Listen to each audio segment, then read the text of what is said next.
a coaching program we're both part of, and we just we just jam. We Yeah, just it's totally get along, amazing. and I love it. And so I am excited to share her with you today because she's going to talk about connecting with your daughters. Now, I know for me and my relationship with my mom, growing up, in the teenage years, it can get a little struggle, especially with strong personalities. If you got two strong personalities together, Mhm. it's so, it's as important. And if we want to raise, and you guys know I'm all about intentionality. So if we want to raise daughters that are resilient, that are whole, that are self-confident, Mm.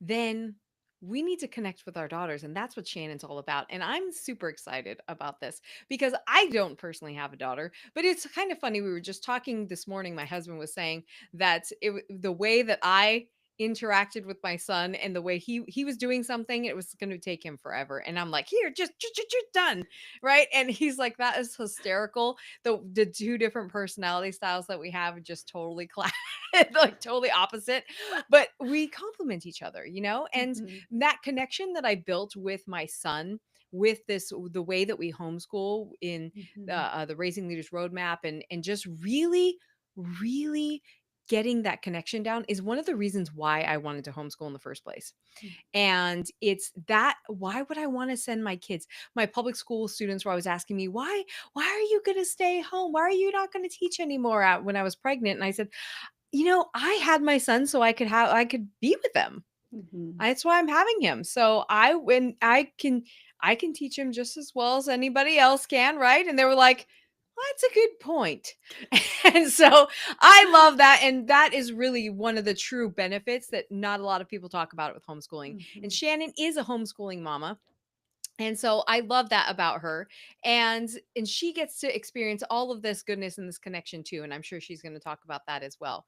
But that connection, you can have that connection, that close relationship with your kids. And when that happens, and this is Shannon's, she's going to tell you all about how to do this, but when that happens, oh my gosh, the awe and the beauty and the like absolute just influence that you want to have with your kids, that example that the people who we're trying to raise actually does happen. My son just turned 17 last Sunday, and Aw, I can't even tell woohoo. you how amazing, like I don't know why this one for me was super huge, and just Mhm. reflecting on who he is now and who he's becoming.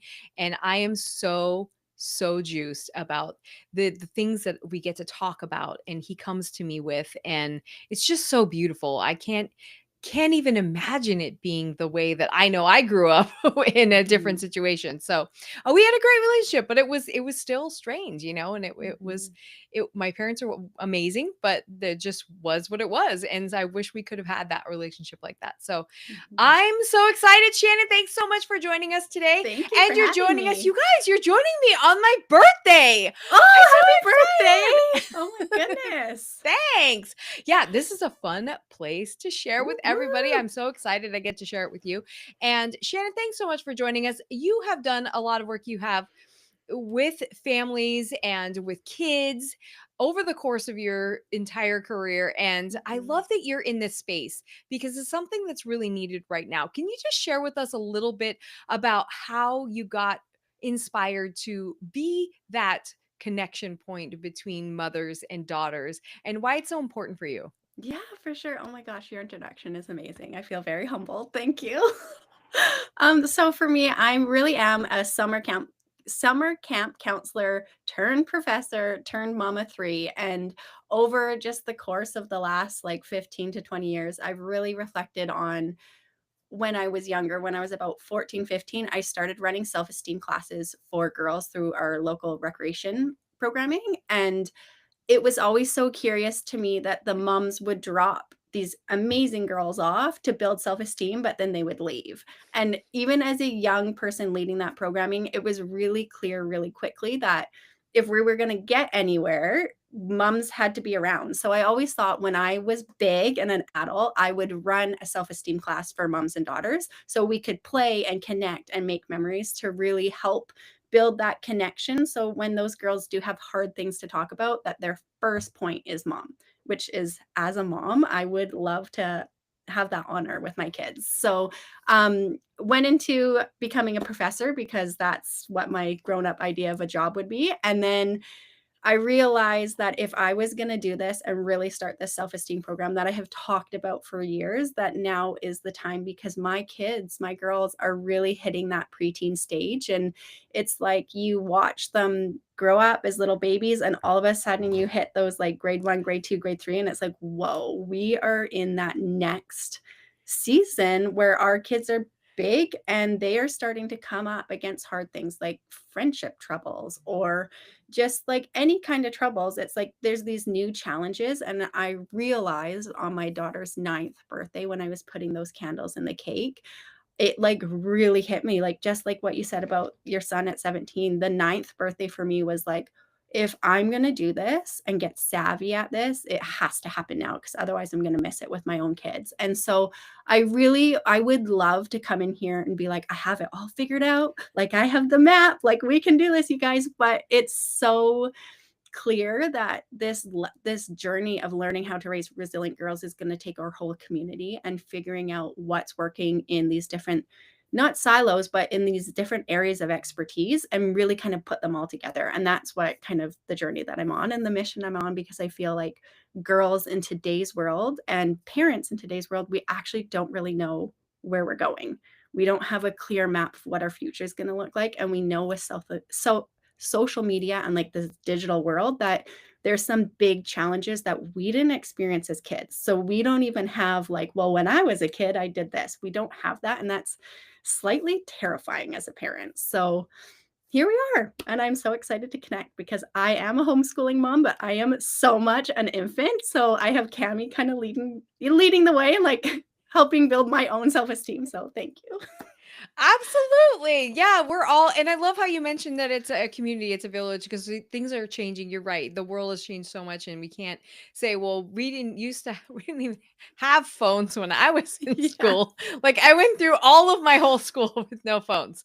So Right. that's how old I am. Yeah. And so it was for me like, well, we didn't even have pagers when I was in Hmm. school.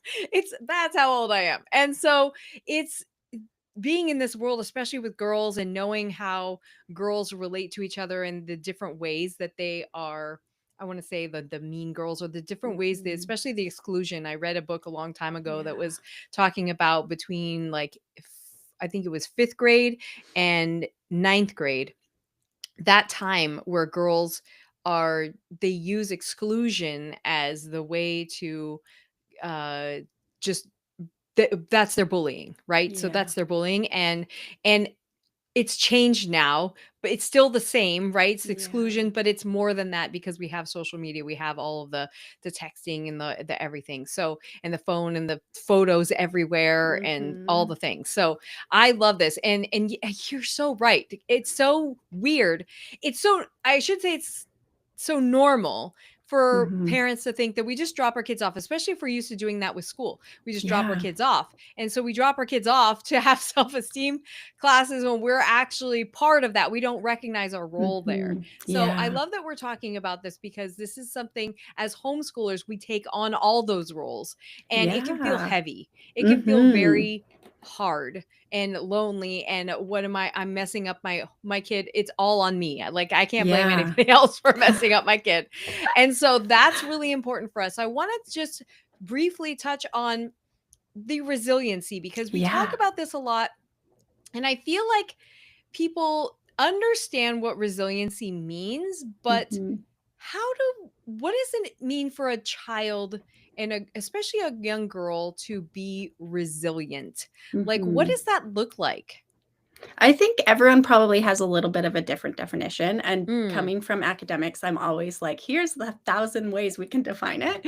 But for me, and what I've seen in my work with children, it really is the ability to bounce back after either a hurt or a metaphorical fall down. And it's not bouncing back to who you are. And Brene Brown says this a lot. It's not going back to who you were, it's bouncing back up and then having the ability to dust yourself off, pick yourself up, and to take that next step forward to be like, okay, that hurt and that was an ouch, but I'm going to like move my foot and literally step forward and figure out like what lessons and experience and what was the experience and what lessons and insights did I gain and how am I going to move forward with that. And I found working with kids is that you can tell the kids that had that secure attachment with their parents who were able to do that quickly and to move on to the next thing, whether it's something as simple as I'm playing on the field and I got hit in the face with a soccer ball. Some kids would brush that off like it was nothing, whereas other kids that would be a day wrecker. And Yes. so it's been so curious to me to know like what is that? Like I'm so fascinated with that research kind of lens to be like what makes that difference and how in our own kids because we all care about them so much and I think really especially anyone here in your community we're all striving for that secure attachment and but when you're in it as a parent it's you're so much in the trenches that it's not always clear. We're so worried about messing it up that it's not like this cut and dry, like, oh, this is the next choice. This is what I need to tell them. This is what I need to show them. So that's how I define that resilience piece. And I think moving forward into this digital age and the age that we're in now is we'll really see what that looks like. But again, we don't have those answers. So that's kind of how I would describe it for at this point in time. Yeah, this is so important, and I feel like it relates a lot with this generation. The Neil Howe in the Fourth Turning, he calls this generation the artist generation, and it's a little bit more sensitive, as we've noticed, a Mhm. little bit more feeling, a little bit more. I and resilient in a way, but also more sensitive to the Mhm. things that are happening, and especially in failure. I feel like Yeah. failure is a big thing for this generation, a fear of failing, and everyone Mhm. has that, but like Yeah. really it hits hard. I know with my son, that's a really huge thing he's trying to overcome right now for his Yeah. black belt pretest in the spring. But Amazing. what, but if we can give that confidence to them in a way that is for me, when I was growing up, it was like a, you just fend for yourself sort of thing. Like, Oh, big like time. in public Yep. school, like you just do your due. My parents still don't know half of what happened in school because because they don't need to know. They did the best they could. Yeah. And, there was a lot of things that affected my self image. But that for my son being a homeschooler, I can say that building his self image is a different for me, this is how I approach it differently with him. I have to Mhm. be way more encouraging, way more positive, Yep. way more which we all need, and maybe we all should have all the time, of course, right? But Yeah. that's just I feel like I approach it differently. Mhm. And so for especially for him and like I wrote him a letter for his 17th birthday and Oh. it was just Oh. something I wanted him to have and Yeah. be able to look back on and say like Mhm. how beautiful he is and how amazing Yeah. he is and how yeah we've got some hard things coming up for him Yeah. he has to grow and Mhm. it seems hard but that's also exciting. Yeah. It So really that kind is. of idea, so what role I feel like that's my role now, but what do Yeah. you see as it would that's my son, so how is it different with daughters, how is it relating with moms and daughters, what is the difference there?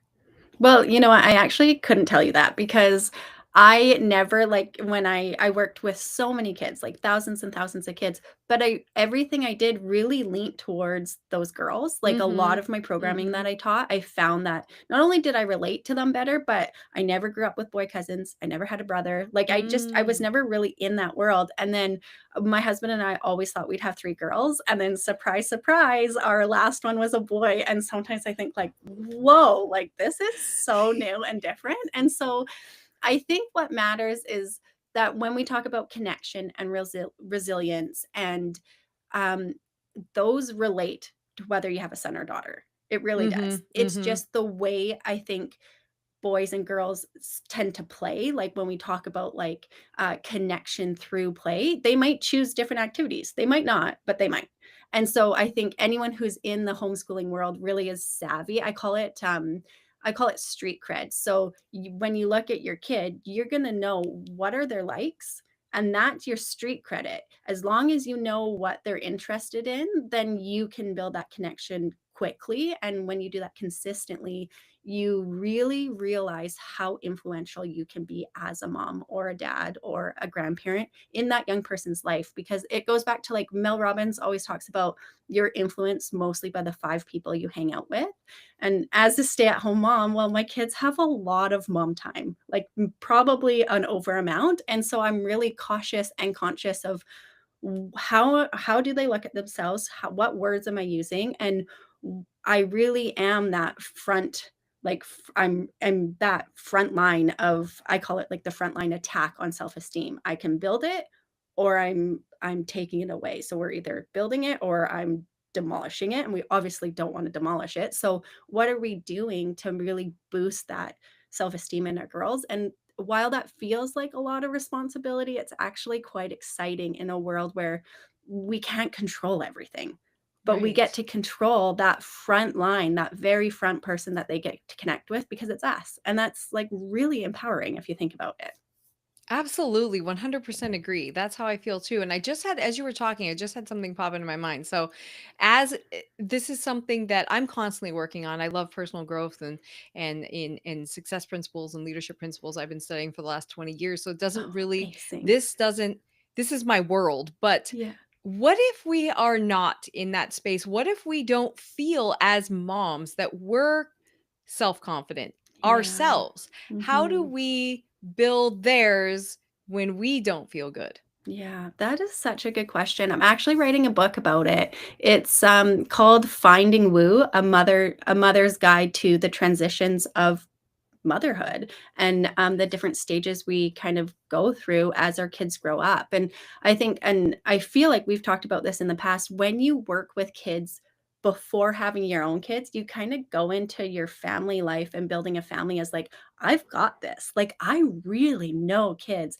And then you have this kid. And for me, I had no comprehension of how much I would love these little people. Like, I've heard people say that, like, you don't understand love until you have your own kids. And it's like slightly terrifying. It's like, I love you so much and I don't want to mess you up. And it's like, this one side of my brain, I have the research. The other side of my brain, the camp counselor side, I have the experience. But that mom side, like, I've never been a mom of a 9-year old, a 7-year old, and a 5-year old at one time. Like, this is so new and every day is new. And even with that, you kind of realize, like, all kids really are different. And you, as a person, have to build your self esteem, your confidence, your self worth. That was a huge one for me as a young mom, to realize, like, everything I do is impacting my kids for better or for worse. And I need to figure out what this is. And when you experience something like I did, like postpartum depression, it's like very difficult some days to feel like you're a good mom. And so for me, when I was having those really low days, I just went back to what I knew. And you can build connection with your kids in 15 minutes or less. And it doesn't have to be every day. But if you have these tiny little activities that you connect over that relate to the way they play. So our girls love drawing. And so some days we would just draw, and we didn't have these big conversations. We didn't talk about like earth shattering things. We would just hold space for each other. We'd put on quiet music and we'd build our connection space physically and emotionally. And we would just do that. And slowly we got through those hard days. And now I would say I'm very connected with my girls. And I'm so honored that they come to me with the hard stuff, because, like, I tell them every day, it is an honor and a privilege to be your mom. And I'm happy to, like, help you with whatever you need. And if we don't know the answer, we'll figure it out together as a team. So that's kind of my advice there. I love that. That's a whole message, a theme right there. And that's something that I talk about too. Like, it's okay if you don't know all the math. It's Yeah. okay if you don't know. We learn together. We learn together, and it's Mhm. okay. It's actually better for your kids to see you in a space that's vulnerable, to see you acknowledging that, hey, I don't have everything figured out, man. You Yeah. don't have to have everything figured out in your life. You can still grow. You can still keep learning, and that is what a lifelong learner is. That's something that I Yes. talk a lot about. And so I love that the way you're talking about just making those connection points really builds your self-esteem as well Yes. as the kids, right? And Mhm. that those little connection things, I know that that's something for us when my son was little, and for honestly until he was like 13 maybe. I mean, it was a long time. Yeah. 12, 13. I would lay with him in his bed for like a few, Yeah. like just a while, and we just talk about stuff. Just Yeah. anything. Just Amazing, talk about right? stuff. And Yeah. sometimes it would be like an hour and a half or Yeah. some like really, and my husband would be like, "What were you doing up there?" I'm like, "Hey man, we're solving the world's problems, okay?" Yeah. But it would be like I would tell stories like about my life, or we'd talk about something that's happening in his, or things that were happening in the world, and we talk about human nature, we talk about Yeah. economics and politics and all these Amazing. things. Like it's just so awesome to have those connection points. I wouldn't literally that was our sacred time. Yeah. I wouldn't trade Yes, that for the world. right? Oh, it's amazing, and something I really learned since being in our coaching program is your beliefs will kind of paint your thoughts. So look for evidence. And so I kept writing down, I believe I'm a good mom. I believe I'm a good mom. And that turned into, I am a good mom. And then I do funny, I feel like I have a great sense of humor, but I make like fun little jokes with myself. So, like, on the days where I think I'm failing, I'll remind myself, like, you pick out the green veggie straws because you know your kids don't like them. I was like, you are a great mom. I would have never had that treatment as a kid. Like, I am going above Yes. and beyond.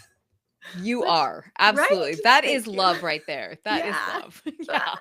Exactly. And if you are missing that, and what Shannon is talking about right now is exactly what I talked about on last week's podcast in the if you haven't listened to that yet or watch, I go back and do that. It was on gratitude, and I promise you your brain's going to turn off because you hear the Yeah. word gratitude and you're like, whatever, I already know what that is. No, you don't. Because, and I want to be a little bold with you right there, because it is the doorway. It opens a doorway Mm. to to a whole different mindset, and it instantly changes. That's what Shannon was talking about, just that instant sense of like, I had a win today, man. Like, Yeah. people are still alive. I mean, the kids, everybody's eating something. Yep. Like, they're all in bed. I mean, whoo, that's a win today. Yes. That's And sometimes I it's always all it say takes. to Dr. Becky, who I feel like is a guru in this space, she always says cereal is a perfectly adequate dinner, right?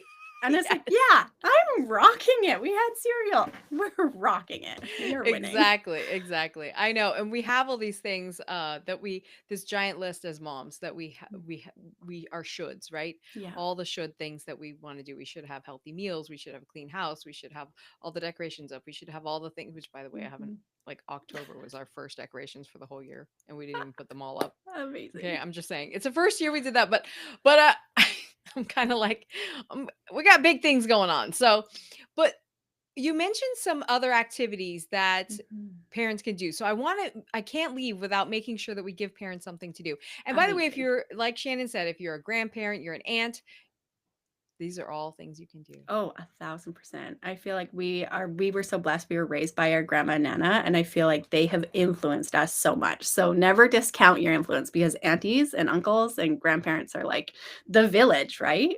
So one Totally. thing I really wanted to share, especially thinking about homeschooling and the how you talked about that you like create so much time for connection.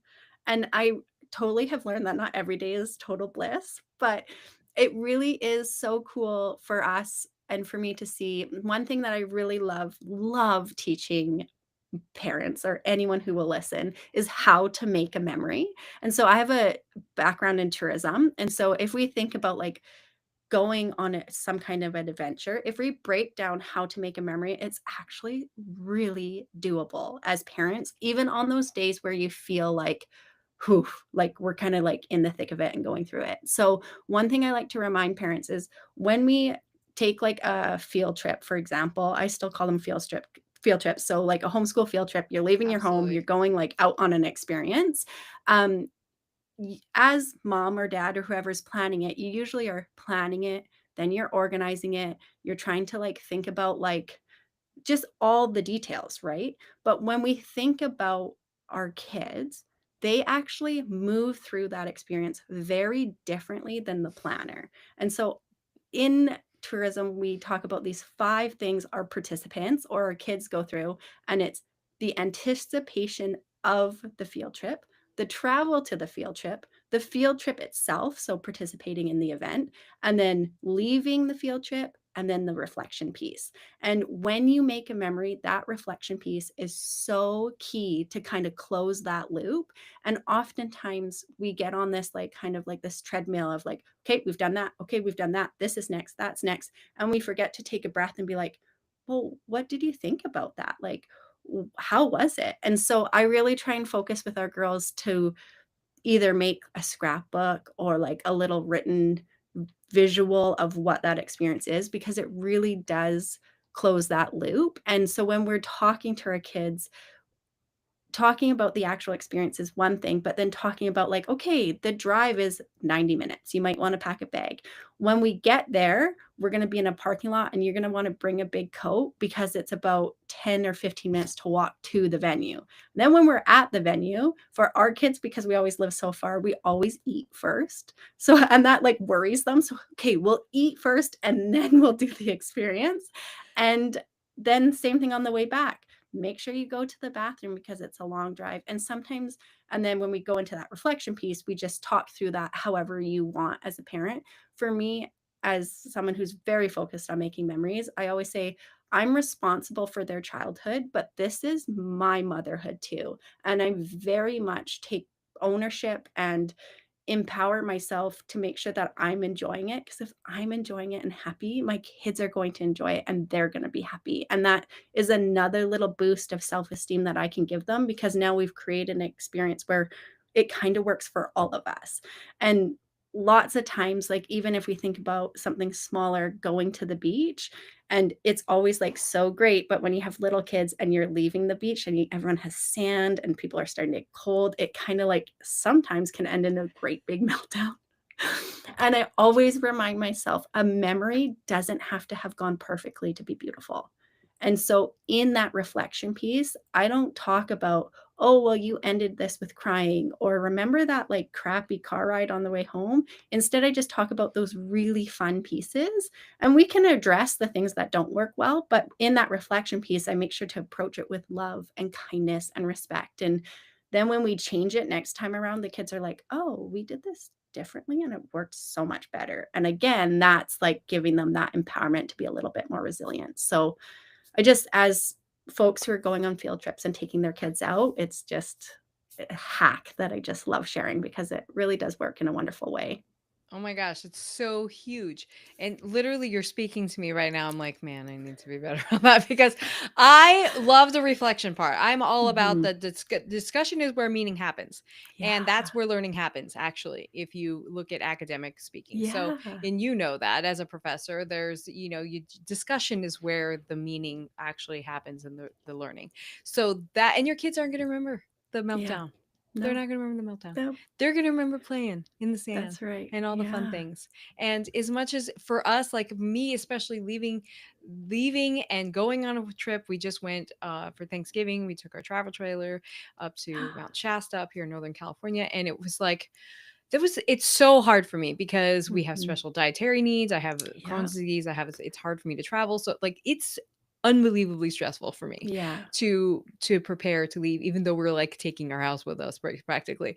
But so that whole part of it, he sees, and I am conscious of it, but I don't do a good job. I could do better at being less stressed in the moments leading up and getting there. Yeah. But going there too is like I have to remember, like, these are I don't like to like leave my goals and leave all the things, but and take these moments out, but I do Yeah. know that it's important for him and it's important for my husband. And then he has something he remembers. He has something that Yeah. like we used to do this, and that in and of itself is worth it. All the 1,000%. packing and the like, Mhm. yeah, like you said, the sand Mhm. in everything, and then you got to clean the car and the Yeah. laundry and the and the food, and there's sand in the sandwiches, and like there's all these things. It is worth it eventually. And Mhm. even it doesn't have to be a big thing either. Like going Yeah. out, I always think just go to your backyard, go to the park, go Mhm. and have a picnic That's and do a read 1,000% right. aloud. Yes. Yes. And I always break everything down. I use the T acronym, like TEA. So if you Oh, have big energy, trip. like a Disneyland camping trip, something big, like that's lovely. That's one version of building connection or a memory. The next version is like your experiences. Those are like your beach trip. Those could be a neighborhood walk. That could be like a, I don't know, something super simple like sprinklers in the backyard or something. And then your activity when you have like really little energy, or I call it small energy, like you want to just be quiet, those like quiet activities, whatever matches how your kid plays, can be a really good way just to hold space for each other. And it's just wonderful to watch how quickly those work. And then go back to what you're saying about, we're in that too. Our daughter we just found out that she's celiac. And so it's been a whole journey in the last 9 months of like, okay, these systems aren't in place. Like there's one place in our town where we can eat out and everything else isn't safe. And it's learning about like, okay, the system doesn't really exist for us with where we live. So how are we going to build it in a way where we can build our environment where we're thriving? And so whether that's a travel trailer, or for us, it's our own kitchen. Our own Mhm. kitchen is so safe and beautiful and Mhm. wonderful. And for now, that's, at least we're connecting and moving up. And it's just those little Absolutely. steps. Yeah, Yeah. and things do throw for you for a loop like that, and it's okay. Yeah, Yeah. we'll talk. But we've been doing it for years. But so I love this. I love this. So how can we get in touch with you? How can we get more information and learn different ways to connect with our kids? Because I mean, yeah, we are talking about moms and raising resilient daughters, and it is important as we're setting the example, and we can look back at our moms and say, okay, I see where like she was meaning this and this like Mhm. was intention there and maybe not so intentional here, and that was a reflection of who she was, Mhm. and things like that, and we can kind of look back on that now as adults, but as kids we can be doing that together and building self-confidence together even if we don't have it. I absolutely Mhm. love that, and that's like you said, it's for all kids. So how can we get in touch with you? You can find me on Instagram at Connecting with Our Daughters. And right now, that's where I am because I'm still just starting this journey. And my podcast is kind of going. And so you can find me on Apple Podcasts or anywhere you listen. And I'm dropping new episodes this week. And it's much more kind of more academic because I feel like we don't really hear the research in a fun way. So we'll be spending some time on that. And, it's so exciting.